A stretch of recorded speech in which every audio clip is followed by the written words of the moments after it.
నీ ప్రేమ ఇదిగో ధనులార భావంబు నందిలియరే కేవలము నమ్ముకొని నా పరలోక జీవంబు మనకవ్వును. ప్రార్థన చేసుకుందాం. ప్రేమ స్వరూపమైన మా గొప్ప తండ్రి, పరిశుద్ధ ప్రభువా, మీ ప్రేమను బట్టి, మీ కృపను బట్టి మీ పాదసన్ని సమీపిస్తూ ఉన్నాము. ఈ చివరి దినాల్లో, ఈ భయంకర పరిస్థితుల్లో గత వారమంతా మమ్మల్ని భద్రపరిచి క్షేమం ఇచ్చి ఈ పరిశుద్ధ దినమందు ప్రాతకాలంలో మరొకసారి మీ మందిరంలోనికి మమ్మల్ని నడిపించినందుకు వందనాలు చెల్లించుకుంటూ ఉన్నాం. ఇంకను ప్రభువా, మీ ఏర్పాట్లో రావాల్సిన వారిని జ్ఞాపకం చేసుకుంటున్నాం. ఆటంకాలను తొలగించండి, మార్గం సరళం చేయండి, సమయానికి నీ మందిరానికి చేరుకోవడానికి సహాయం చేయండి. అలాగే నీ మందిరంలో అడుగుపెట్టిన మాలో ప్రతి ఒక్కరిని కూడా మీ స్వాధీనంలో ఉంచుకొనండి. నీ సన్నిధిలో నీ కనులు ఎదుట మీకు మహిమకరముగాను మాకు దీవెనకరముగాను ఉండలాగున మా ప్రవర్తన సరిచేయమని ప్రార్థన చేస్తూ ఉన్నాం. పాటలు పాడినప్పుడు మా స్వరాలు ముట్టండి, గంభీరముగా పాటలు పాడి నిన్ను ఆరాధించి నీ యందు ఆనందించడానికి సహాయం చేయండి. నీ వాక్యాన్ని పఠించినప్పుడు, ధ్యానించినప్పుడు నీ వాక్యముతో మా హృదయాలు నింపండి. మా హృదయంలో మీ యొక్క వాక్యం ఉంటూ ఉండగా వాక్యం మా జీవితంలో 30 60 100 ఫలించినట్లు సహాయం చేయండి. అలాగే ప్రార్థించినప్పుడు మా స్థితికి తగినట్టుగా మీ దృష్టికి అనుకూలంగా ఉండలాగున ప్రార్థించడానికి ప్రార్థనా శక్తి వల్ల మీ పరిశుద్ధాత్మను మాకు అనుగ్రహించండి. ఈ రీతిగా ఈ యొక్క ఆరంభంతటిలో ఆరంభం నుంచి ఆఖరి వరకు మాకందరికీ సమయోచితమైన సహాయం అందించి ప్రతి విషయంలో కూడా, ప్రతి ఒక్కరి విషయంలో కూడా మీరు మాత్రమే మహిమ, ఘనత, ప్రభావాలు పొందుకోమని యేసు నామమున వేడుకుంటున్నాము తండ్రి, ఆమేన్. ఉత్తర ప్రత్యుత్తర భాగంగా కీర్తన గ్రంథములో నుంచి దావీదు రాసినటువంటి 145వ కీర్తనను ప్రేమచంద్ర గారు వచ్చి ఉత్తర ప్రత్యుత్తర భాగంగా చదువుతారు. 145వ దావీదు కీర్తన ఉత్తర ప్రత్యుత్తర భాగంగా చదువుకుందాం. కీర్తనలు 145 ఉత్తర ప్రత్యుత్తర భాగంగా చదువుకుందాం. రాజువైన నా దేవ, నిన్ను గణపరిచెదను, నీ నామమును నిత్యము సన్నుతించెదను. అనుదినము నేను నిన్ను స్తుతించెదను, నిత్యము నీ నామమును స్తుతించెదను. యెహోవా మహాత్యము గలవాడు, ఆయన అధిక స్తోత్రములు నొందదగినవాడు, ఆయన మహత్యములు గ్రహింపశక్యము కానిది. ఒక తరము వారు మరి ఒక తరము వారి ఎదుట నీ క్రియలను కొనియాడుదురు, నీ పరాక్రమ క్రియలను తెలియజేయుదురు. మహోన్నతమైన నీ ప్రభావ మహిమను, నీ ఆశ్చర్య కార్యములను నేను ధ్యానించెదను. నీ భీకర కార్యముల విక్రమమును మనుషులు వివరించెదరు, నేను నీ మహాత్మ్యమును వర్ణించెదను. నీ మహాదయాళత్వమును గూర్చిన కీర్తనని వారు ప్రకటించెదరు, నీ నీతిని గూర్చి వారు గానము చేసెదరు. యెహోవా దయాదాక్షిణ్యములు గలవాడు, ఆయన దీర్ఘశాంతుడు, కృపాశయము గలవాడు. యెహోవా అందరికీ ఉపకారి, ఆయన కనికరములు ఆయన సమస్త కార్యముల మీద ఉన్నవి. యెహోవా నీ క్రియలన్నీ నీకు కృతజ్ఞతాస్తులు చెల్లించుచున్నవి, నీ భక్తులు నిన్ను సన్నుతించుదురు. ఆయన రాజ్య మహోన్నత ప్రభావమును ఆయన బలమును నరులకు తెలియజేయుటకై నీ భక్తులు నీ రాజ్య ప్రభావమును గూర్చి చెప్పుకుందురు, నీ శౌర్యమును గూర్చి పలుకుదురు. నీ రాజ్యము శాశ్వత రాజ్యము, నీ రాజ్య పరిపాలన తరతరములు నిలుచును. యెహోవా పడిపోవు వారిని అందరినీ ఉద్ధరించువాడు, కృంగిపోయిన వారిని అందరినీ లేవనెత్తువాడు. సర్వజీవుల కన్నులు నీ వైపు చూచుచున్నవి, తగిన కాలమందు నీవు వారికి ఆహారం ఇచ్చెదవు. నీవు నీ గుప్పుని విప్పి ప్రతి జీవి కోరికను తృప్తిపరచుచున్నావు. యెహోవా తన మార్గములన్నిటిలో నీతి గలవాడు, తన క్రియలన్నిటిలో కృపచూపువాడు. తనకు మొరపెట్టు వారికి అందరికీ, తనకు నిజముగా మొరపెట్టు వారికి అందరికీ యెహోవా సమీపముగా ఉన్నాడు. తన యందు భయభక్తులు గలవారి కోరిక ఆయన నెరవేర్చును, వారి మొర ఆలకించి వారిని రక్షించును. యెహోవా తన్ను ప్రేమించు వారిని అందరినీ కాపాడును, అయితే భక్తిహీనులందరినీ ఆయన నాశనము చేయును. నా నోరు యెహోవాను స్తోత్రము చేయును, శరీరులందరూ ఆయన పరిశుద్ధ నామమును నిత్యము సన్నతించుదురుగాక. ఆమేన్. ఈ ప్రత్యేకమైన పాటలు విందాం. మొదటిగా ఆనంద్ వచ్చి ఒక ప్రత్యేక ప్రభు యేసు నామమే శరణం దినమెల్ల చేసేద శరణం హృదయాసతో హృదయానమే పరికించు పెదవికి స్వరాలాపం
చేసే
దుర్దినములు రాకముందే సర్వం కోల్పోకముందే అంధత్వం కమ్మకముందే ఉగ్రత దిగి రాకముందే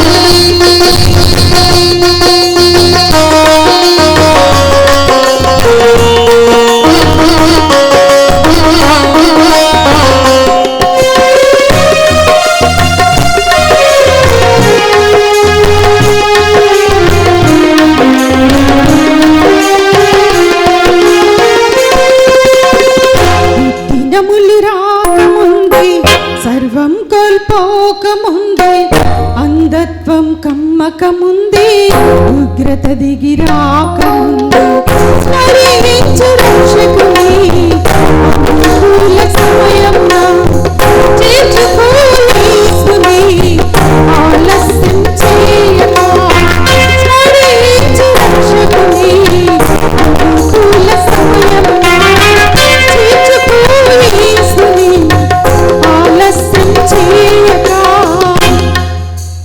దుర్దినములు రాకముందే సర్వం కోల్పోకముందే అంధత్వం కమ్మకముందే ఉగ్రత దిగి రాకముందే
మన ధ్యాన నిమిత్తం ఏర్పాటు చేయబడినటువంటి లేఖన భాగములను అరుణమ్మ టీచర్ గారు చదువుతుండగా దయచేసి సంఘం నిలుచుండాలని మనం చేస్తున్నాను. అపోస్తలుల కార్యముల గ్రంథం 8వ అధ్యాయం 9వ వచనం నుంచి 16వ వచనం వరకు ఉన్న వాక్య భాగం. ఈ పరిశుద్ధ దినమునకై ఏర్పాటు చేయబడినటువంటి వాక్య భాగము అపోస్తలుల కార్యముల గ్రంథము 8వ అధ్యాయము 9వ వచనం నుంచి 16వ వచనం వరకు చదువుకుందాం. సీమోను అను ఒక మనుష్యుడు లోగడ ఆ పట్టణములో గారడీ చేయుచు తానెవడో ఒక గొప్పవాడని చెప్పుకొనుచు సమరయ జనులను విభ్రాంతి పరచుచుండెను. కొద్దివాడు మొదలుకొని గొప్పవాని మట్టుకు అందరూ దేవుని మహాశక్తి అనబడిన వాడు ఇతడే అని చెప్పుకొనుచు అతని లక్ష్య పెట్టిరి. అతడు బహుకాలము గారడీలు చేయుచు వారిని విభ్రాంతి పరిచినందున వారతని లక్ష్య పెట్టిరి. అయితే ఫిలిప్పు దేవుని రాజ్యమును గూర్చియు యేసుక్రీస్తు నామమును గూర్చియు సువార్త ప్రకటించుచుండగా వారతని నమ్మి పురుషులను స్త్రీలను బాప్తిస్మం పొందిరి. అప్పుడు సీమోను కూడా నమ్మి బాప్తిస్మం పొంది ఫిలిప్పును ఎడబాయకుండి సూచక క్రియలను గొప్ప అద్భుతములను జరుగుట చూచి విభ్రాంతి నొందెను. సమరయ వారు దేవుని వాక్యం అంగీకరించిరని యెరూషలేములోని అపొస్తలులు విని పేతురును యోహానును వారి యొద్దకు పంపిరి. వీరు వచ్చి వారు పరిశుద్ధాత్మను పొందవలనని వారి కొరకు ప్రార్థన చేసిరి. అంతకుముందు వారిలో ఎవని మీదను ఆయన దిగి ఉండలేదు. వారు ప్రభువైన యేసు నామమున బాప్తిస్మం మాత్రము పొంది ఉండిరి. దేవుడి పరిశుద్ధ వాక్యమును మన ఆత్మీయ మేలు నిమిత్తమై ఆశీర్వదించునుగాక. ఆమేన్.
చేసి ప్రభునందు ప్రియులారా, మన ప్రభువైన యేసుక్రీస్తు నామములో మీకు అందరికీ స్వాగతం పలుకుతూ శుభములు తెలియజేస్తూ ఉన్నాను.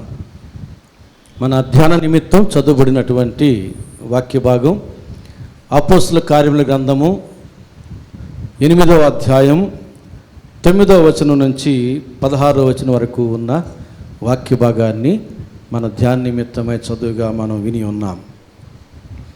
ఈ వాక్య భాగంలో నుంచి మనం ధ్యానం చేయబోయే అంశం ఏమిటంటే, యేసునందే లక్ష్యం ఉంచాలి, యేసునందే విశ్వాసం ఉంచాలి, యేసు ఆత్మనే కలిగి ఉండాలి. ఈ అంశం మనం ధ్యానం చేయబోతున్నాం. ఈ అంశంలో ఈ 3 మాటలే మనం ధ్యానం చేయబోతున్నాం. ఇదే వాక్య భాగాన్ని మనం వేరు కోణాల్లో కూడా గత దినాల్లో ధ్యానం చేసి ఉన్నాం కనుక ఈ సమయంలో అపోస్తలుల కార్యం గ్రంథం క్రమంగా ధ్యానం చేస్తూ వస్తూ ఉన్నాము. ఎన్ని అధ్యాయాలు మనం క్రమంగా రీతిగా ధ్యానం చేస్తామో తెలియదు. ప్రస్తుతానికి అందులో భాగంగా ఈ వాక్య భాగాన్ని చదివి ఈ అంశాన్ని మనం ధ్యానం చేయబోతున్నాం. నేపథ్యం ఏమిటంటే, యెరూషలేములో శ్రమలు కలిగినాయి.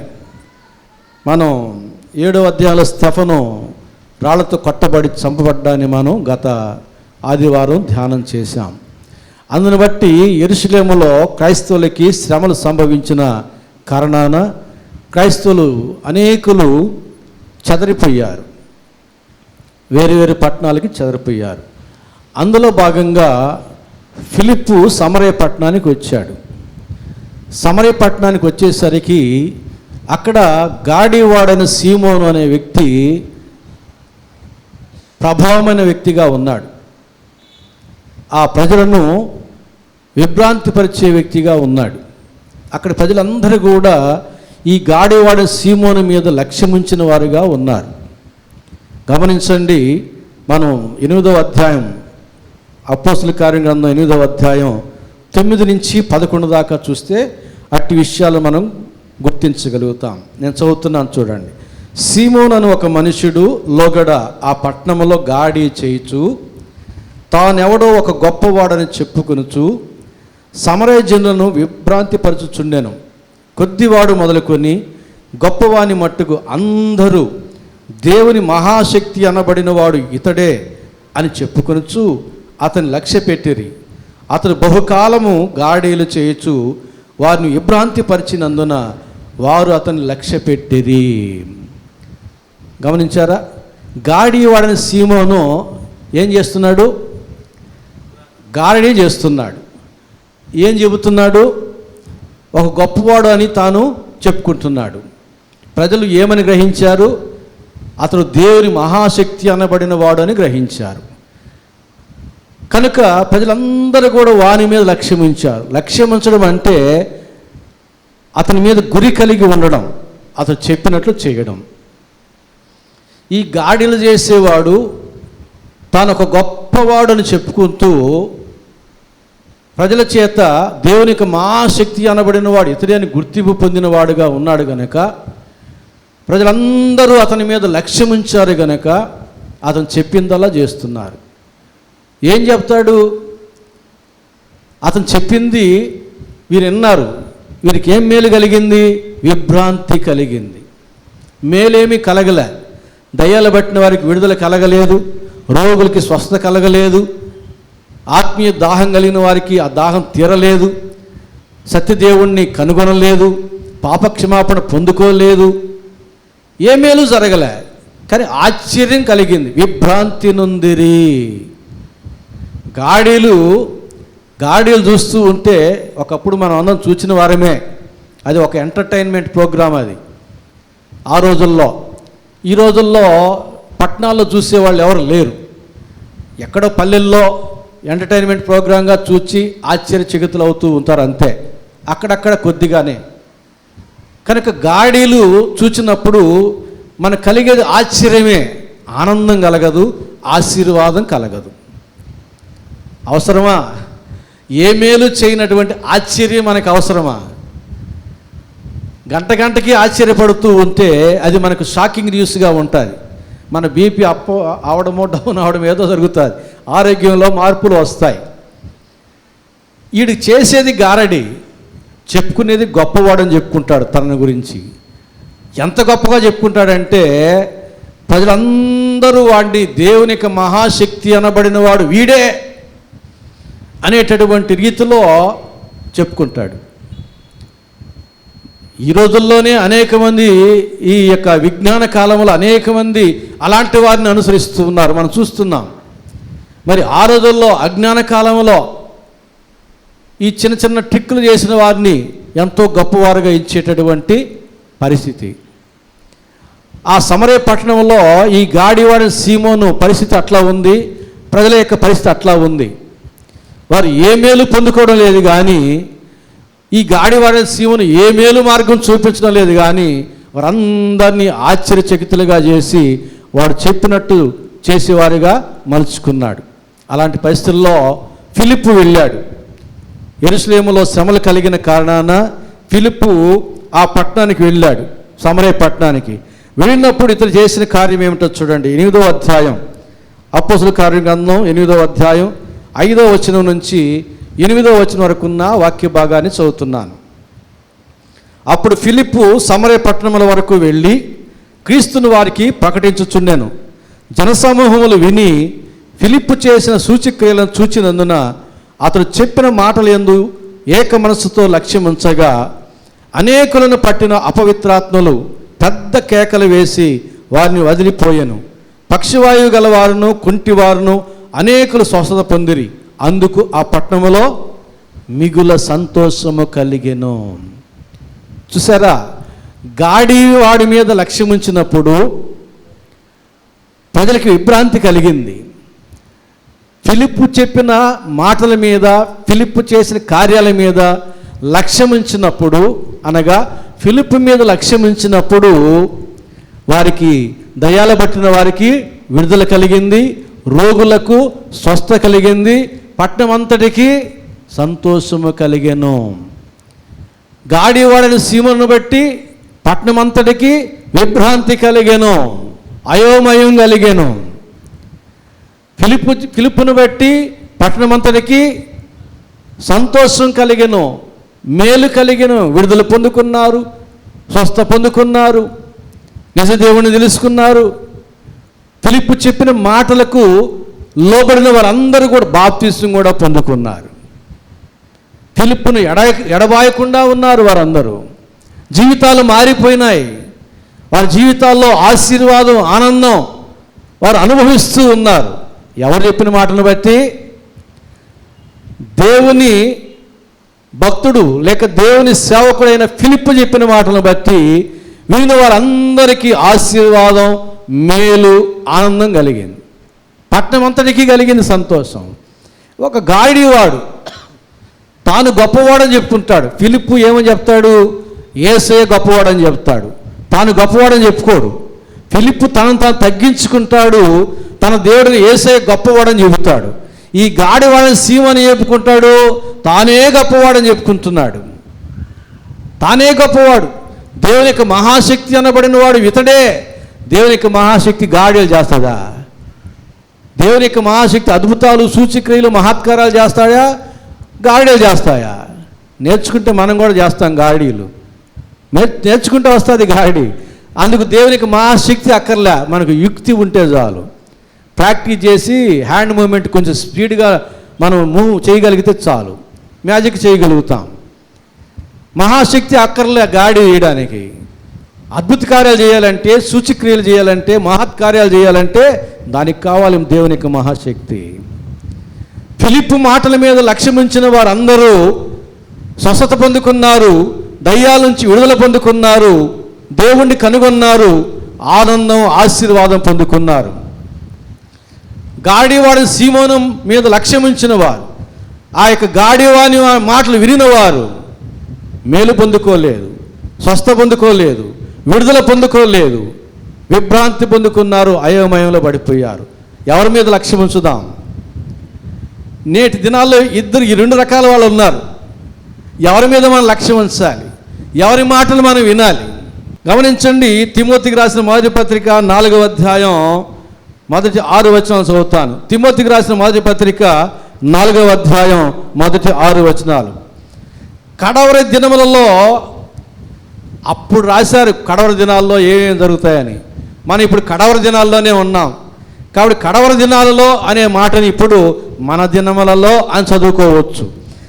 మన దినములలో, నేటి దినములలో కొందరు అబద్ధికుల వేషధారణ వలన మోసపరచు ఆత్మల యందును దయ్యముల బోధ యందును లక్ష్యముంచి విశ్వాస భ్రష్టులగుదురని ఆత్మ తేటగా చెప్పుచున్నాడు. ఏం చెప్తున్నాడండి? దేవునికి ఆత్మ తేటగా చెప్పే విషయం ఏంటి? కొందరు దయ్యముల బోధల యందు లక్ష్యముంచి విశ్వాస భ్రష్టులగుదురు. గాడివాడని సీమోను మీద లక్ష్యముంచిన వారు ఏమైపోయినారు? అయోమయంలో పడిపోయినారు, ఆందోళనలో పడిపోయినారు, విభ్రాంతిలో నుంచి తేరుకోలేకపోయినారు. ఫిలిప్పు మీద లక్ష్యం ఉంచిన వారు ఆ యొక్క అయోమయంలోంచి బయటపడి స్వస్థత పొందుకున్నారు, విడుదల పొందుకున్నారు, యేసుని తెలుసుకోగలిగినారు, ఆనందం, ఆశీర్వాదం పొందుకోగలిగినారు. జీవితాలు మారిపోయినాయి. బాప్తిసం కూడా తీసుకున్నారు. ఫిలిప్పును ఎడబాయకుండా ఉన్నారు.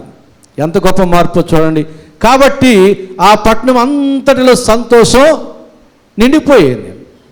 కాబట్టి ఇంకా ఇక్కడ ఏం చెప్తున్నాడంటే, మన దినములలో కొందరు అబద్ధికుల వేషధారణ వలన మోసపరచు ఆత్మల యందును దయ్యముల బోధ యందును లక్ష్యముంచి. వేటి యందు మనం లక్ష్యం ఉంచాలి? దయ్యముల బోధల యందు, మోసపరచు ఆత్మల యందు, ఆ ఆత్మల బోధల యందు లక్ష్యం ఉంచితే ఏమైపోతామట? విశ్వాస భ్రష్టులగుదురు అని ఆత్మ తేటగా చెప్పుచున్నాడు. 3వ వచనం. ఆ అబద్ధికులు వాత వేయబడిన మనస్సాక్షి గలవారై వివాహమును నిషేధించవచ్చు, సత్య విషయమైన అనుభవ జ్ఞానము గల విశ్వాసులు కృతజ్ఞతాసులు చెల్లించి పుచ్చుకుని నిమిత్తం దేవుడు సృజించిన ఆహార వస్తువులను కొన్నిటిని తినుట మానవలని చెప్పుదురు. దేవుడు సృజించిన ప్రతి వస్తువును మంచిది, కృతజ్ఞతాసులు చెల్లించి పుచ్చుకుని ఎడల ఏది నిషేధింపతగినది కాదు. ఎలయనగా అది దేవుని వాక్యములను ప్రార్థన వలన పవిత్రపరచబడుచున్నది. ఈ సంగతులను సహోదరులకు వివరించిన ఎడల నీవు అనుసరించుచు వచ్చిన విశ్వాస సుబోధ సంబంధమైన వాక్యముల చేత పెంపారుచు క్రీస్తు యేసునకు మంచి పరిచారకుడవై ఉందవు. ఈ విషయాలు చెప్పేవారే దేవుని యొక్క మంచి పరిచారకులు. ఏ విషయాలు చెప్పేవారు? వాక్యములో ఉన్న సత్యాన్ని ఉన్నది ఉన్నట్టుగా చెప్పేవారే క్రీస్తు యొక్క మంచి పరిచారకులు. ఇప్పుడు ఎవరి బోధల యందు లక్ష్యం ఉంచుదాం? దేవుని పరిచారకుల బోధ యందు లక్ష్యం ఉంచుదామా? మోసపరచు ఆత్మల బోధల యందు లక్ష్యం ఉంచుదామా? దయ్యముల బోధల యందు లక్ష్యం ఉంచుదామా? ఈ లోకంలో ఉండే బోధలన్నిటినీ మనం కొన్ని వర్గాలు చేయొచ్చు. ఒకటి, దేవుని ఆత్మ వలన బోధించే బోధలు, అది ఒక వర్గం. రెండోది, దయ్యముల ఆత్మచేత బోధించే బోధలు, అది ఒక రకం. ఇంకొక రకం ఉందండోయ్, అటు దేవుని ఆత్మ ఇటు దయ్యముల ఆత్మ లేకుండా బోధిస్తూ ఉంటారు. ఆ బోధల్ని మానవ బోధలు అని చెప్పవచ్చు. వారి యొక్క చిత్తవృత్తి యందు ఆ బోధలు పుడుతూ ఉంటాయి. దేవుని గ్రంథంలోని విషయాలు అర్థం చేసుకోవాలంటే దేవుని ఆత్మకే సాధ్యం, దేవుని ఆత్మ సహాయం ఉన్న వారికే సాధ్యం. మరి ఎవరు చదివితే చదువు మటుకు చదువుతురు కానీ వినుట మటుకు విందురు కానీ తెలుసుకోలేరు, గ్రహించుకోలేరు. కాబట్టి ఈ ప్రపంచంలో, నేటి ప్రపంచంలో 3 రకాల బోధలు ఉన్నాయి. దయ్యముల బోధ, దేవుని బోధ, మానవుల బోధ. ఏ బోధ యందు లక్ష్యం ఉంచుదాము? ఎన్నో బోధలు వింటూ ఉన్నాం. ఈ అన్ని రకాల బోధలు మన చెవికి వస్తూనే ఉంటాయి. మన క్రైస్తవులమైనప్పటికీ దేవుని బోధ చెవికి వస్తుంది, దయ్యాల బోధ చెవికి వస్తుంది, మనుషుల బోధ చెవికి వస్తుంది. దేని మీద లక్ష్యం ఉంచాలి? మనకు మెదడు ఉంది కదా, జ్ఞానం ఉంది కదా, మంచి చెడుల విచక్షణ జ్ఞానం ఉంది కదా, దేని యందు లక్ష్యం ఉంచాలి? దయ్యముల బోధ యందు, మోసపరచు ఆత్మల బోధ యందు లక్ష్యం ఉంచితివా విశ్వాసభ్రష్టుడు అవుతావు. వాళ్ళు వివాహాన్ని కూడా నిషేధిస్తారు, సన్యాసులుగానే ఉండిపోతారు. ఇంకా దేవుడు సృజించిన ఆహార వస్తువులను నిషేధిస్తారు. 5 తినకూడదు, 10 తినకూడదు అంటారు. 5 ఎన్నో చెప్తున్నారు కదా. 5 చివరికి మన ఆహారాల మీద కూడా అధికారం వచ్చేసింది. మనం ఏం తినాలనో ఏం తినకూడదో చెప్పేస్తూ ఉన్నారు. ఎప్పుడు ప్రయాణాలు చేయాలనో, ఎప్పుడు పెళ్ళిళ్ళు చేయాలనో అని చెప్పేస్తూ ఉన్నారు. మనకు స్వాతంత్రం లేదు, వాళ్ళకి అప్పచెప్పేసాం. వాళ్ళకి మనం బానిసలం అయిపోయినాం, మనం గంగిరెద్దులం అయిపోయినాం. వాళ్ళు ఏం చెప్తే తలాడించడమే, ఆలోచన చేసేది లేదా? యోచించండి అంటున్నాడు దేవుడు. కాబట్టి వీరు గాడివాడు సీమోను మీద లక్ష్యం ఉంచిన వారు అయోమయంలో పడిపోయినారు, అన్యాయం అయిపోయినారు. ఫిలిప్పు మీద లక్ష్యం ఉంచిన వారు ఆ యొక్క అయోమయం నుంచి బయటపడ్డారు, సంతోషభరితులయ్యారు. కాబట్టి వాక్యం చెబుతుంది, హెబ్రీయులకు రాసిన పత్రిక 3వ అధ్యాయం 1వ వచనంలో, పరలోక సంబంధమైన పిలుపులో పాలు పొందిన పరిశుద్ధ సహోదరులారా, మనం ఒప్పుకునే దానికి అపోస్తలుడును ప్రధాన యాజకుడును అయిన యేసు మీద లక్ష్యం ఉంచుడి. ఎవరి మీద లక్ష్యం ఉంచాలండి? యేసు మీద మనం లక్ష్యం ఉంచాలి. అంటే యేసు మాటలకి మనం లోబడాలి, యేసు చెప్పిన మాటల ప్రకారంగా మనం వ్యవహరించాలి, జీవించాలి. దయ్యముల మీద కాదు, దయాలు పట్టిన వారి మీద కాదు, దేవుని ఆత్మలేని మనుషుల మీద కూడా కాదు. దేవుడే మనకు ప్రధానమైన లక్ష్యం. మన గురి యేసు ప్రభువే. ఆయన చేరుకోవాలి, అదే మన గురి. ఆయన మనం చేరుకోవాలంటే ఆయన మాటల ప్రకారంగా మనం జీవించాలి, ఆయన మాటల ప్రకారంగా మనం నడుచుకోవాలి. అంతేగాని యేసుని విడిచిపెట్టి, ఆయన మాటలు విడిచిపెట్టి మనం వేరుగా జీవించి యేసుని మనం చేరుకోగలమా? నేనే మార్గం అన్నాడు యేసు ప్రభు. ఆయన మాట ప్రకారంగా మనం ఆయన మార్గంలో వెళితే ఆయన చేరుకోగలుగుతాం. ఆయన మాట వినకుండా, ఆయన మార్గంలో నడవకుండా వేరే మార్గంలో యేసుని చేరుకోగలమా? వేరొక మార్గం ఉందా? మనకు లేదు. కాబట్టి యేసు మీదనే మీరు లక్ష్యం ఉంచుడి అంటే యేసు మాటలను మీరు పాటించండి అంటున్నాడు. ఫిలిప్పు ద్వారా దేవుని మాటలు విన్నటువంటి వారు అప్పటి వరకు ఉన్న విభ్రాంతులోంచి బయటపడి, అయోమయం నుంచి బయటపడ్డారు. యేసుని తెలుసుకున్నారు, బాప్తిసం పొందుకున్నారు, స్వస్థలు పొందుకున్నారు, విడుదల పొందుకున్నారు. సంతోషంతో పట్టణమంతా సంతోషమే. యేసు మీద మీరు లక్ష్యం ఉంచితే మీకు సంతోషం, మీకు ఆశీర్వాదం. కాబట్టి యేసు మీద, ఆయన మాటల మీద మనం లక్ష్యం ఉంచుదాం, మన మనసు పెట్టుకుందాం. యేసు మాటల్ని, యేసుని మన హృదయంలో ఉంచుకుందాం. ఆనందాన్ని, ఆశీర్వాదాన్ని పొందుకుందాం. ఇది మొదటి మాట. రెండవ మాట చూడండి, అపోస్తలుల కార్యం గ్రంథం 8వ అధ్యాయం 9వ వచనం మరియు 12, 13 వచనాలు చదువుతున్నాను. మరలా 9వ వచనం. సీమోనను ఒక మనుష్యుడు లోగడ ఆ పట్టణంలో గాడి చేయొచ్చు, తానెవడో ఒక గొప్పవాడని చెప్పుకొనొచ్చు సమరయ జనులను విభ్రాంతి పరచుచుండెను. ఇతను చేస్తున్న పని ఏంటి? గాడీలు చేస్తాడు, గొప్పవాడని చెప్పుకుంటాడు, జనాల్ని విభ్రాంతి పరుస్తాడు, అయోమయంలోకి నెట్టేస్తాడు, ఆశ్చర్యచకితులను చేస్తాడు, అలాగే ట్రాన్స్లో ఉండేటట్టు చేసి తన యొక్క బానిసలుగా చేసుకుంటాడు. తర్వాత 12వ వచనం 13వ వచనం చూడండి. అయితే ఫిలిప్పు దేవుని రాజ్యమును గూర్చి యేసుక్రీస్తు నామను గూర్చి సువార్త ప్రకటించుచుండగా వారు అతని నమ్మి, ఎవరు వాళ్ళు? గాడివాని సీమోను చేత విభ్రాంతిపరచబడిన వారు అందరూ కూడా ఫిలిప్పు యొక్క మాటలు విన్నారు. ఫిలిప్పు చెప్పిన మాటలు ఏంటి? దేవుని రాజ్యమును గురించి చెప్పాడు, యేసుక్రీస్తు నామను గురించి చెప్పాడు.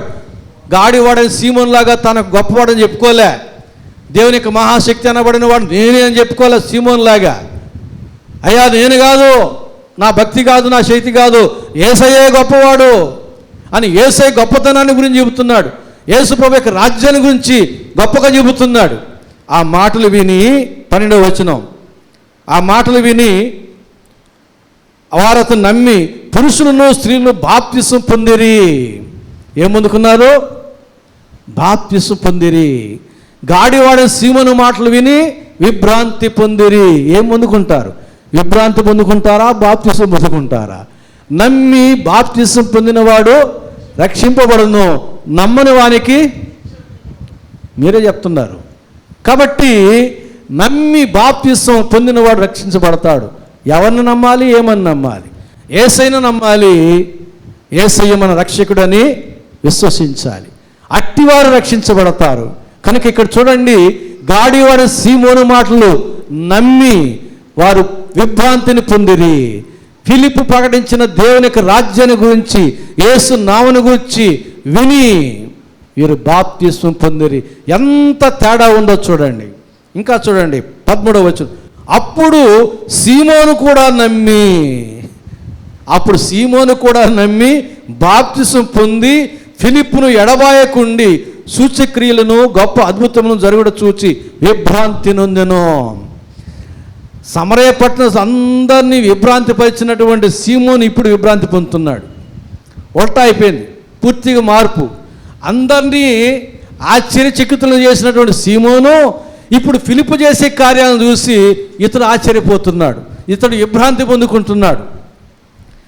ఇతడు ఎవరైతే విభ్రాంతి పరిచాడో వాళ్ళందరూ ఫిలిప్పు మాటలు నమ్మి బాప్తిసం పొందుకున్నారు. ఈడైతే నమ్మి బాప్తిసం పొంది ఫిలిప్పు చేసే దేవుని కార్యాలు చూసి విభ్రాంతి పొందినాడు. అంటే దేవుని కార్యాలు ఎలాంటివంటే విభ్రాంతి పరిచే వారినే విభ్రాంతి పరుస్తాయి, ఆశ్చర్యచకితులు చేసేవారికే ఆశ్చర్యాన్ని కలిగిస్తాయి. అంత గొప్ప కార్యాలు దేవునివి. దేవుని కార్యాలు చిన్నవి కాదు. మనం బైబిల్లో పరికించి చూడగలిగితే అవి గొప్ప కార్యాలు. అవి యోహాను సువార్త 10వ అధ్యాయం 25వ వచనంలో అంటాడు యేసు ప్రభువు, నా తండ్రి నామమందు చేయించిన క్రియలు నన్ను గూర్చి సాక్ష్యమిచ్చుచున్నవి. యేసు అంటున్నాడు, అయ్యా మనుషుల సాక్ష్యాన్ని నేను అంగీకరించను, నా తండ్రి అయిన దేవుడు నన్ను గురించి సాక్ష్యం ఇస్తున్నాడు, లేఖనాలు నన్ను గురించి సాక్ష్యం ఇస్తున్నాయి. అంతేకాదు నేను చేస్తున్న క్రియలు కూడా నన్ను గురించి సాక్ష్యం ఇస్తున్నాయి. అదే యేసు ప్రభు ఏం చెప్పాడంటే, చెట్టు మంచిదని ఎప్పుడు ఎంచమంటాడు? ఆ ఫలము మంచి అయితే. అలాగే మనిషి మంచివాడని ఎప్పుడు ఎంచమంటాడు? చెడును విమర్శిస్తే కాదు, వాని క్రియలు మంచివైతే వాడు మంచివాడని ఎంచమంటాడు. ఈ రోజుల్లో చెడును విమర్శించే వాళ్ళంతా మంచివాళ్ళుగా గుర్తింపు పొందుతున్నారు, మోసపోతారు. చెడును విమర్శించేవారు మంచివాళ్ళు కాదు, మంచి చేసేవాళ్లే మంచివాళ్ళు. మంచి చేసేవాళ్ళే మంచి. యేసు చెప్పిన మాట, చెట్టు మంచిదని ఎప్పుడు ఎంచుతారంటే ఫలము మంచిదైతే. అలాగే మనిషి మంచివాడని ఎప్పుడు ఎంచుతో క్రియలు మంచివైతే. యేసు ప్రభు కూడా అదే వాక్య పెరుగులోకి వచ్చేసాడు, నా క్రియలు నన్ను గురించి సాక్ష్యం ఇస్తున్నాయి, అలాగే నా క్రియలు నన్ను గురించి సాక్ష్యం ఇస్తున్నాయి. అలాగే ఇక్కడ చేను మాలో ప్రతి ఒక్కరు చెప్పుకోవాలి, ఎవరికి వాళ్ళు అనుకోవాలి, నీ క్రియలు నిన్ను గురించి సాక్ష్యం ఇస్తున్నాయి, నా క్రియలు నన్ను గురించి సాక్ష్యం ఇస్తున్నాయి, మన క్రియలే మన గురించి సాక్ష్యం ఇస్తూ ఉన్నాయి. ఏమని సాక్ష్యం ఇస్తున్నాయి? ఎవరికి సాక్ష్యం ఇస్తున్నాయి? దేవునికి సాక్ష్యం ఇస్తున్నాయి, సమాజానికి సాక్ష్యం ఇస్తూ ఉన్నాయి. కాబట్టి ఇక్కడ యేసు ప్రభువు అంటున్నాడు, నేను ఎవరినో నా క్రియలు నన్ను గురించి సాక్ష్యం ఇస్తున్నాయి. దేవుడు చేసిన కార్యాలు ఏదైనా చూడండి, మనుషులు చేసే కార్యాలు అనేవి. యేసు ప్రభువు చేసే ఏ కార్యమైనా మీరు విశ్లేషించండి, మనుషులు చేసే కార్యాలు కాదు. ఆ మనుషులు జ్ఞానులు కావచ్చు, బలవంతులు కావచ్చు, సూర్యులు కావచ్చు, అధికమైన విద్యావేత్తలు కావచ్చు, వేదాంత పండితులు కావచ్చు, ఎలాంటి వాడైనా మనిషి చేసే కార్యాలు కాదు యేసు ప్రభువు చేసిన ప్రతి కార్యం. కాబట్టి అసామాన్యమైనటువంటి ఆ కార్యాలు ఏమని సాక్ష్యం ఇస్తున్న యేసుని గురించి? ఈయన సామాన్యమైన మానవుడు కాదు, ఈయన దేవుడు లేక దేవుని కుమారుడు అని సాక్ష్యం ఇస్తూ ఉన్నాయి. అది ఆలోచన చేస్తే అర్థమయ్యే విషయం. యేసు ప్రభువు తను చెప్పుకోవచ్చు, కానీ నా క్రియలను మీరు చూడండి, దాన్ని బట్టి నన్ను అర్థం చేసుకోండి. లేఖనాలు మీరు చూడండి, దాన్ని బట్టి నన్ను అర్థం చేసుకోండి. నా తండ్రిని అడగండి, ఆయన చెప్పేదాన్ని బట్టి నన్ను అర్థం చేసుకోండి. ఆయన ఏం చెప్పుకోవడంలే.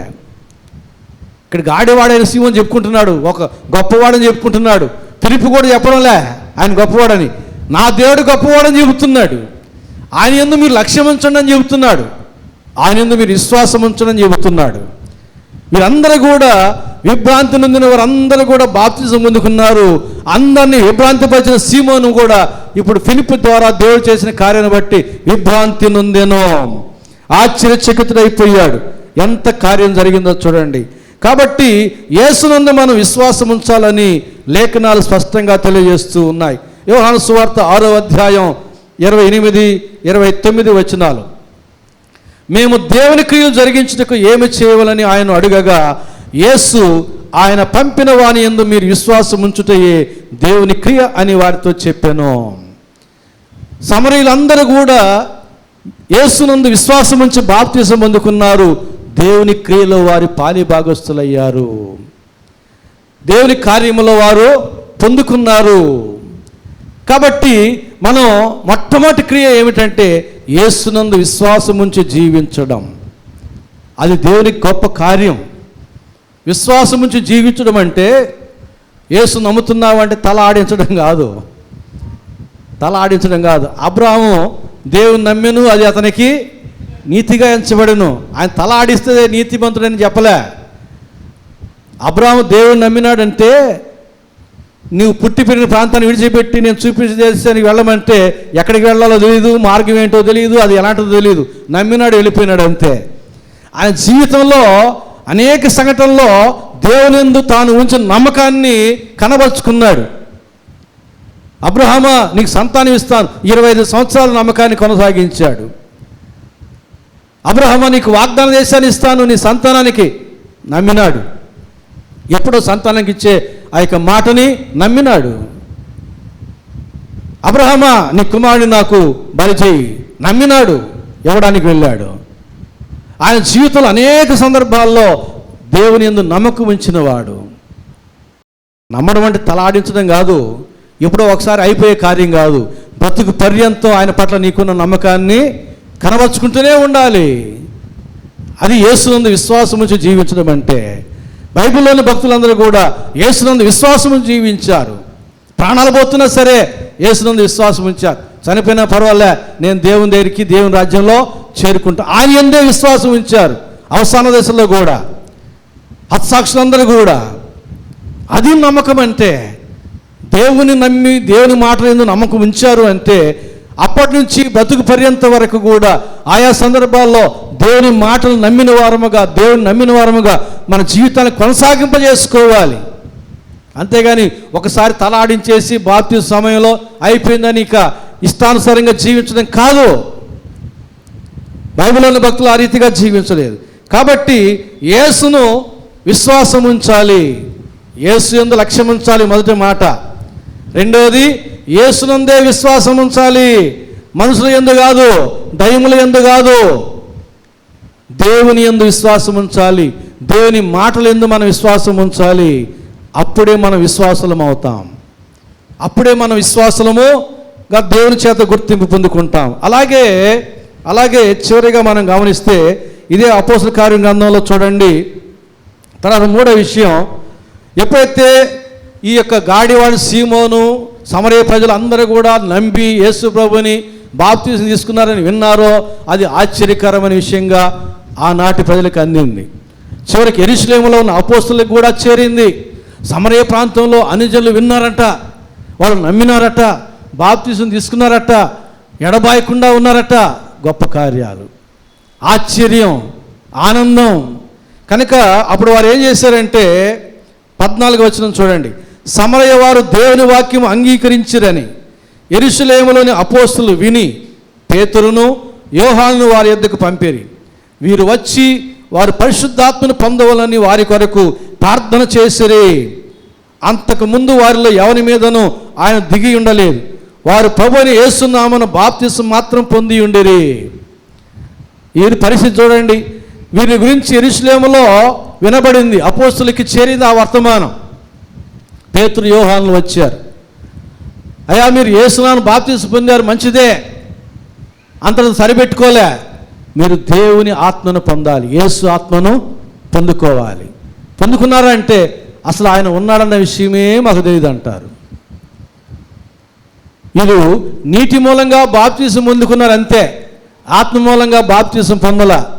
మనలో ఎంతమంది ఉన్నారో చేతులు ఎత్తండి అని అంటే ఒక్కరు కూడా చేతులు ఎత్తారు.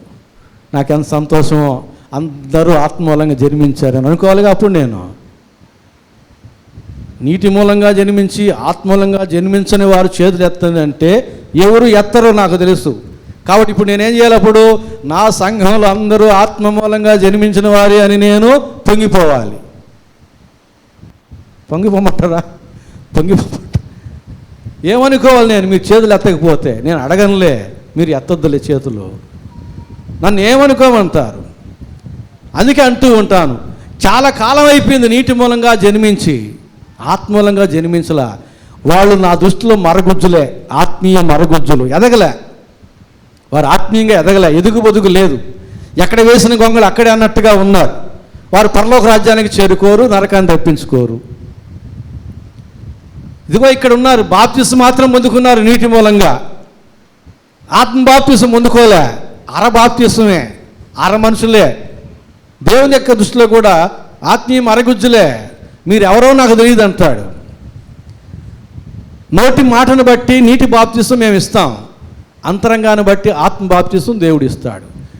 నీటి మూలముగా ఆత్మ మూలముగా జన్మించిన వాడే పరలోక రాజ్యంలో దేవుని రాజ్యంలో ప్రవేశిస్తాడు. దేవుని రాజ్యంలో ప్రవేశించాలంటే అక్కడ నీవు ఎంటర్ అవ్వాలంటే యోగ్యత ఏమిటంటే నీటి మూలంగా ఆత్మ మూలంగా జన్మించి తీరాలి. ఎంతమంది జన్మించారో ఎవరికి వారు ఆలోచన చేసుకోండి. యెరూషలేము నుంచి పేతురు యోహానులు ఇద్దరు వచ్చారు. వచ్చి వారు అడిగారు, అయ్యా మీరు పరిశుద్ధాత్మ పొందాలి అని చెప్పాడు. పొందాలని చెప్పి ఏం చేశారు వీళ్ళు? ఈ రోజులో ఏం జరుగుతుంది? పరిశుద్ధాత్మ సదస్సు, అగ్ని సదస్సు, ఇవన్నీ రకరకాల పేర్లు, భయంకరమైన పేర్లు పెట్టేస్తున్నారు కదా. ఆడికి వెళ్తారు పరిశుద్ధాత్మ పొందుకోవాలని, జీవితం మార్చుకోవాలని అనుకోరు. పరిశుద్ధాత్మ పొందుకోవడానికి మనం యోగ్యులమై ఉండి దేవుడు మనకి ఇంకా పరిశుద్ధాత్మ ఇవ్వకపోతే అప్పుడు సదస్సుకి వెళ్ళాలి. మన బతుకును మార్చుకోకుండా పరిశుద్ధాత్మ పొందుకోవాలి అని అనుకుంటే అప్పుడు ఏం జరుగుతుంది? చాలా కాలం క్రితం చెప్పాను, మన జీవితం మార్చుకోకుండా పరిశుద్ధాత్మ సదస్సుకి వెళ్ళి పరిశుద్ధాత్మ పొందుకోవాలనుకుంటే అసలే సాతానుడు ఏం కోరుకుంటాడు? దేవునితో సమానమైన స్థితిని కోరుకుంటాడు. వాడు కూడా ఒక దేవుడిలాగా పూజించబడాలని కోరుకుంటాడు. యేసు ప్రభునే శోధించే టైంలో నాకు సాగిలపడి నమస్కారం చేయి, ఈ లోకం మొత్తం నీకు ఇచ్చేస్తాను గొప్ప ఆఫర్ చూపించాడు. యేసు ప్రభు ఒప్పుకోలే. కాబట్టి అలాంటి స్వభావం కలిగి సాతాను ఏం చేస్తాడంటే అలాంటి వాడిని చూస్తాడు సదస్సులో. ఆహా, జీవితం ఏమి మార్చుకోలేదు, వీడిలో నా క్రియలన్నీ ఉన్నాయి, ఈయనకి పరిశుద్ధాత్మ కావాలంట, ఇప్పుడు కానీ నేను పట్టానంటే వీడిని అందరూ ఏమనుకుంటారు? పరిశుద్ధాత్మ సదస్సులో పరిశుద్ధాత్మ పొందుకున్నాడు అనుకుంటారు. కాబట్టి నన్ను పరిశుద్ధాత్మ లెక్కలో గౌరవిస్తారు, నా మాటల్ని నన్ను అని అనుకొని ఎవరైతే జీవితాలు మార్చుకోకుండా సదస్సుకి వెళతారో వాళ్ళకి పడతాడు. పట్టి డైరెక్ట్గా వాడు బయలుపరచబడ్డు మోసపుచ్చు ఆత్మగా వాడు మాట్లాడతాడు. అందరిలాగే రకరకాలుగా మాట్లాడి మోసపుస్తాడు. ఇక వాడి వేషము, వాడి యొక్క మాటలు, వాడి యొక్క వ్యవహారం అంతా వాస్తవాన్ని చూస్తే వేరుగా ఉంటుంది. వాస్తవాన్ని చూస్తే వేరుగా ఉంటుంది. కాబట్టి వీళ్ళు ఏం చేశారు? అలాంటి సదస్సు పెట్టలే. సదస్సు పెట్టి ఇంకా ఇప్పుడు ఏం చేస్తున్నారు? ఏడవండి, రొమ్ము గుద్దుకోండి, ప్రలాపించండి, ఇదిగో నేను చూస్తున్నా పరిశుద్ధాత్మ దేవుడు మేఘం వల్ల మీ మీదకి వస్తున్నాడు. ఈయన చూస్తున్నాడంట. పరిశుద్ధాత్మ దేవుడు మేఘం వల్ల మీ మీదకి రావడం ఈయన చూస్తున్నాడంట. వస్తున్నాడు, వచ్చేస్తున్నాడు, దిగేస్తున్నాడు, దిగతానే ఉంటాడా? మూడో ఆకాశం నుంచి దిగతానే ఉంటాడా? అప్పటికి ఎంతకాలం ఉంటా? దిగేస్తా ఉండండి, వచ్చేస్తాడు. మీరు ప్రలాపించండి, ఏడవండి, గుండెలు బాదుకోండి, చేతులు తట్టుకోండి, మాట్లాడండి, పశ్చాత్తాపడండి, ఏడవండి, ప్రార్థన చేయండి. ప్రార్థన చేసి ఎవరికి సాతాను పడుతుండో వాళ్ళు చప్పట్లు లబ కొట్టి నోట్లోంచి రకరకాలుగా మాట్లాడితే ఓ ఈ ఫీల్డ్ విత్ హోలీ స్పిరిట్. ఇది తెలియదు. ఇడుకుంటే కదా హోలీ స్పిరిట్ అవతల వ్యక్తిలో ఉండేది ఏందనేది. అందుకనే మొదటి యోహాను పత్రిక 4వ అధ్యాయంలో ఒక పరీక్ష పెట్టమన్నాడు. ప్రతి ఆత్మను నమ్మక ఏది దేవుని సంబంధమైనదో ఏది కాదో పరీక్షించి తెలుసుకోవడానికి ఏం పరీక్ష పెట్టమన్నాడు? ఆత్మ ప్రభావంలో ఉన్నప్పుడు యేసుక్రీస్తు శరీరధారి వచ్చినని ఏ ఆత్మ నమ్మునో అది దేవుని సంబంధమైనది, ఏ ఆత్మ ఒప్పుకోదో అది దేవుని సంబంధమైనది కాదని మీరు రూఢిగా తెలుసుకోండి అంటాడు. కాబట్టి ఈ పరీక్ష పెట్టమన్నాడు. ఎందుకని? ఇలాంటి పరిస్థితి ఉంది కాబట్టి కొంతమంది ఈ వాక్యం కూడా చదివి మన ప్రశ్న వేసామనుకోండి, వాళ్ళు ఏ ఆత్మ ప్రభావంలో ఉండరు. వాళ్ళు ఈ మాటలు తెలుసు కాబట్టి వాళ్ళు ఆ యొక్క వ్యవహారంలో ఉన్నప్పుడు మనం పరీక్ష పెడితే యేసుక్రీస్తు శరీరధారి వచ్చాడని చెప్పి అంటాడు. మనం మోసపోతాం. జాగ్రత్తగా ఉండాలి. ఏదన్నా సంఘానికి వెళ్ళామా మొట్టమొదటి మాట ఏంది? ఆర్ యు సేవ్డ్ అంటారు. నీవు రక్షించబడ్డావని. అసలు రక్షణ అంటే వాళ్ళకి ఏందో తెలియదు. రక్షించబడ్డానంటే భాషలు మాట్లాడుతున్నావా అంటారు. నేను ఇదివరకు చెప్పానుగా మీకు ఒకసారి, ఆ వరాలు, భాషల వరాలు లేదు, ప్రవచన వరాలు లేదు, మాకు ఆత్మల వివేచన వరం ఉంది మాకు అని చెప్పండి. మనకు ఉంది. ఎందుకంటే మనకు అర్థమైపోతుంది, చూస్తే అర్థమైపోతుంది ఎవరెవరు దేవునిలో ఉన్నారు, ఎవరెవరు దేవునిలో లేరని. ఆత్మల వివేచన వరం, బుద్ధి జ్ఞానాలు చెప్పే వరం మనకుంది. మనం బుద్ధి చెబుతున్నాం, జ్ఞానవాక్యం చెబుతున్నాం. ఆ వరాలు మనకున్నాయి. ఆ వరాలే ఉండాలని ఏం లేదు కదా. కాబట్టి మనం ఇక్కడ పరిశుద్ధాత్మ కొరకు వీళ్ళు వచ్చి ప్రార్థన చేశారంటే సదస్సులు పెట్టలా, మీరు గందరగోళం అయిపోమని చెప్పలా, ప్రార్థన చేశారు. ఇంకా వాక్యాన్ని చూస్తే మరి అపోస్తుల కార్యగ్రంథం 8వ అధ్యాయం 17వ వచనం, పేతురు యోహాను వారి మీద చేతులు ఉంచగా వారు పరిశుద్ధాత్మను పొందిరి. వారు పరిశుద్ధాత్మను నెత్తిన చేతులు పెడితే ఏం పొందారు? పరిశుద్ధాత్మను పొందుకున్నారు. పౌలు అంటాడు తిమోతితో, త్వరపడి నీవు హస్తనిక్షేపణ చెయ్యొద్దు అంటాడు. ఎందుకని? పరుల పాపములో నీవేళ పాలిభాగస్తులు అవుతావు అంటాడు. పరుల పాపములో నీవేళ పాలిభాగస్తులు అవుతావు కాబట్టి త్వరపడి హస్తనిక్షేపణ చేయొద్దు. పాత నిబంధన కాలంలో మేక మీద తల చేయబెట్టి, మేక తల మీద చేయబెట్టి యాజకుడు ఇజ్రాయేలుకి పాపాలన్నీ దాని మీద మోపి బలి ఇచ్చేవాళ్ళు. అలాగే మన పాపాలన్నీ యేసుప్రభు మీద తండ్రి అయిన దేవుడు మోపి సిలువలో బలిగా ఉంచాడు. అంటే ట్రాన్సాక్షన్ జరుగుతుంది. తల మీద చేయి పెడితే ప్రార్థన చేసి నెత్తి మీద చేతులు పెట్టగా పరిశుద్ధాత్మను పొందిరి అపోస్తులు చేయి పెడితే అది జరిగింది. వాళ్ళందరూ కూడా అప్పుడు పరిశుద్ధాత్మను పొందుకున్నారు. కాబట్టి మనము కూడా యేసునందు లక్ష్యం ఉంచాలి, యేసునందు విశ్వాసం ఉంచాలి, యేసు ఆత్మనే కలిగి ఉండాలి. ఇది మూడో విషయం, యేసు ఆత్మనే కలిగి ఉండాలి. లూకా సువార్త 11వ అధ్యాయం 13వ వచనంలో, పరలోకమందున్న మీ తండ్రి తన్ను అడుగు వారికి పరిశుద్ధాత్మను ఎంతో నిశ్చయముగా అనుగ్రహించును. అడిగితే ఇస్తాడండి. మనం గందరగోళం పడవలసిన పనిలే. కొలత లేకుండా ఇస్తాడు, సమృద్ధిగా ఇస్తానంటున్నాడు, పరిశుద్ధాత్మను ఇస్తానంటున్నాడు. మనకు ఆత్మ అవసరం. పరిశుద్ధాత్మ లేకుండా మన పరలోక రాజ్యానికి వెళ్ళలేం. ఆత్మ ఫలములు మనము ఫలించాలి. సంఘ క్షేమాభివృద్ధి కొరకు ఆత్మవరములు ఇస్తే పుచ్చుకోవాలి. సంఘ క్షేమాభివృద్ధి కొరకు పాటుపడాలి. యేసు ఆత్మ లేనివాడు యేసువాడు కాదు. దేవుని ఆత్మ లేనివాడు దేవుని సంబంధి కాడు. దేవుని యొక్క ఆత్మను మనం పొందుకోవాలి. యోహాను సువార్త 14వ అధ్యాయం 16-17 వచనాలు చూస్తే యేసు ఆత్మ లేక దేవుని యొక్క ఆత్మ మనకు చేసే సహాయం అక్కడ చూస్తాం. యోహాను సువార్త 14వ అధ్యాయం 16-17 వచనాలు. నేను తండ్రిని వేడుకొందును, మీ యొద్ద ఎల్లప్పుడూ ఉండుటకై ఆయన వేరొక ఆదరణకర్తను అనగా సత్యస్వరూపియగు ఆత్మను మీకు అనుగ్రహించును. లోకము ఆయనను చూడదు, ఆయన ఎరుగదు గనుక ఆయన పొందనేరదు. మీరు ఆయన ఎరుగుదురు, ఆయన మీతో కూడా నివసించును, మీలో ఉండును. మీలో ఉండును, మీతో ఉండును. మనలో ఉండును, మనతో ఉండును. మన పక్కన ఉంటాడు, మనలో ఉండి మనం నడిపిస్తాడు, మన పక్క నుండి ధైర్యంగా తోడు ఉన్నట్టుగా ఉంటాడు. పరిశుద్ధాత్మ దేవుడు. అందువల్ల పాత నిబంధన కాలంలో ఈ దేవునికి శరీరం లేదు. ఆత్మస్వరూపిగానే అబ్రహాంతో మాట్లాడాడు, ఆత్మస్వరూపిగానే వెళ్ళి నోవా కనబడ్డాడు, మాట్లాడాడు. ఆత్మస్వరూపిగానే యాకోబు కనబడి మాట్లాడాడు. ఇప్పుడు కూడా ఆత్మస్వరూపిగా మన మధ్య ఉన్నాడు. ఆయన మనం చూస్తున్నాడు, మనకు ఆయన కనబడడంలే. మనం ఆ స్థాయికి వెళితే కనబడతాడు, ఆ స్థాయికి వెళితే కనబడతాడు. ఎలీషా శిష్యుడు వచ్చాడు, అయ్యా చుట్టూ పట్టణం చుట్టూ శత్రువులు ముట్టారు అన్నాడు. ఎలీషా నెమ్మదిగా ఉన్నాడు, ఎందుకంటే ఆయన కనుదృష్టి కనబడుతున్నారు. ఆయన చుట్టూ అగ్ని గుర్రాలు రథములు దేవుని కాపుదల ఉన్నాయి. శిష్యుడికి లేదు. ప్రార్థన చేశాడు, ప్రభు వీడి కళ్ళు తెరువని. కళ్ళు తెరిచి చూస్తే ఎవరున్నారు? పట్టణం చుట్టూ శత్రువులు ఉన్నారు, వీళ్ళ చుట్టూ అగ్ని రథముల గుర్రాలు ఉన్నాయి. ఇక భయం ఎందుకు? భయం ఎందుకు? ఎలీషా కన్నా దృష్టి శిష్యుడికి లేదు దృష్టి. అలాగే మనకు ఆ దృష్టి లేదు, నాకు కూడా లేదు. కానీ నేను నమ్ముతున్నా, మన మధ్య ఉన్నాడు, మన మధ్య ఉన్నాడు. ఆయన మనల్ని చూస్తున్నాడు. ఇది నేను రూఢిగా నమ్ముతున్నాను, కానీ నేను ఆయన్ని చూడలేకపోతున్నాను. దేవుడు దృష్టి భాగ్యం ఇస్తే చూస్తాను. కాబట్టి అడిగితే ఇస్తాడు. ఆయన మనలో ఉంటాడు, మనతో ఉంటాడు. రోమా పత్రిక 8వ అధ్యాయం 9వ వచనం, ఎవడైనను క్రీస్తు ఆత్మ లేనివాడైతే వాడు ఆయన వాడు కాడు. దేవుని ఆత్మ మనం కలిగి ఉండాలి, యేసు ఆత్మను మనం కలిగి ఉండాలి.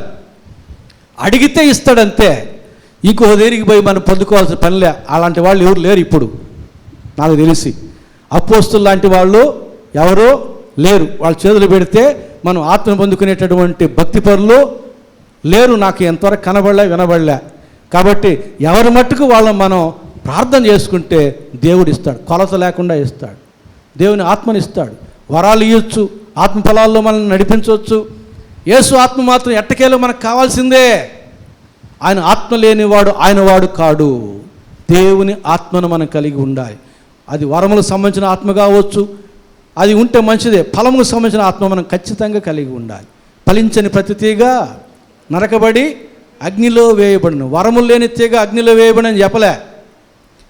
మత్తయి 7:22, 23 వరములు కలిగిన వాళ్ళు ఉన్నారు కానీ ఫలము లేదు వాళ్ళలో.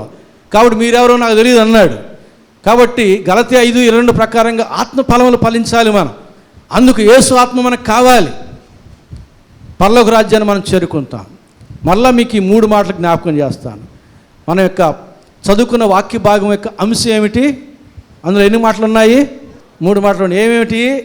బాగా విన్నారు. దేవుడు మేము దీవించుగాక. పరిశుద్ధాత్మ దేవుడు మనందరినీ కూడా ఆ రీతిగా ప్రేరేపించి ఆయన యందు లక్ష్యం ఉంచేవారిగా, ఆయన యందు విశ్వాసం ఉంచేవారముగా, ఆయన ఆత్మను కలిగిన వారముగా నడిపించి దీవించునుగాక.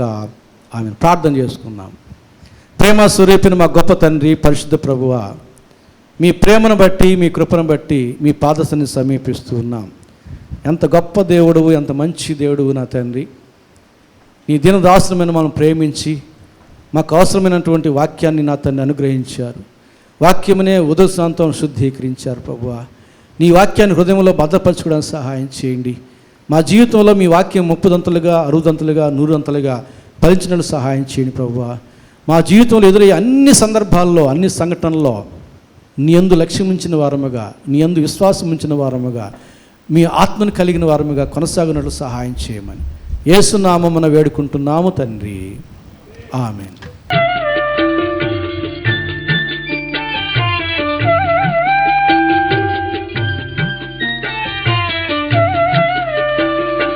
దేవుని ప్రేమ ఇదిగో ధనులార భావంబు నందిలియరే. కేవలము నమ్ముకొనిన పరలోక జీవంబు మనకబ్బును, పరలోక జీవంబు మనకబ్బును.